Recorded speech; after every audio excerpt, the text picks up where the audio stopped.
জাতীয় ঐক্যমত্য কমিশনের সঙ্গে রাজনৈতিক দলগুলোর দ্বিতীয় ধাপের ১২ দিনের সংলাপ শেষ হয়েছে।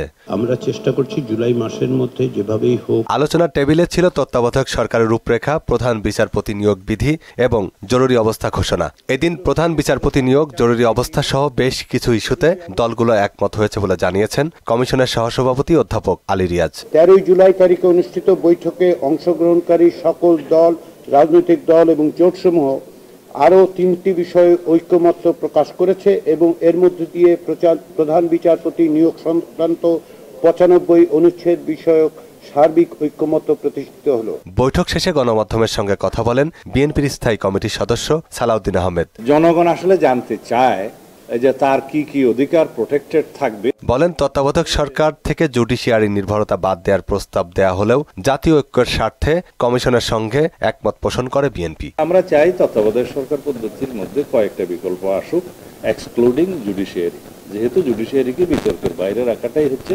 সবার উদ্দেশ্য। প্রধান বিচারপতি নিয়োগে জ্যেষ্ঠ 2 জনের মধ্য থেকে নেয়ার প্রস্তাব থাকলেও শেষে ঐক্যমত্যে পৌঁছায় বিএনপি। সিনিয়র মোস্ট 2 জনের মধ্য থেকে যেন রাষ্ট্রপতি চিফ জাস্টিস নিয়োগ করেন। তো সেই ক্ষেত্রে কোন দল আপত্তি জানিয়ে বলেছে এবং কমিশনের প্রস্তাব ছিল যেন সিনিয়র মোস্ট, জ্যেষ্ঠতম যিনি হবেন একজন, তাকে যেন করা। তো এই বিধানে যেহেতু সবাই একমত হয়েছে, আমরা যেহেতু জাতীয় ঐক্যমত্য সৃষ্টি করতে চাই, এখানে আমরা একমত হয়েছি। 3টি বিষয় আলোচ্য সূচিতে থাকলেও অমীমাংসিত বিষয়গুলো নিয়েও বৈঠকে আলোচনা হয়। জরুরি অবস্থা ঘোষণা যেন রাজনৈতিক হাতিয়ার হিসেবে ব্যবহৃত না হয়। মনিরুল ইসলাম, মোহনা সংবাদ, ঢাকা।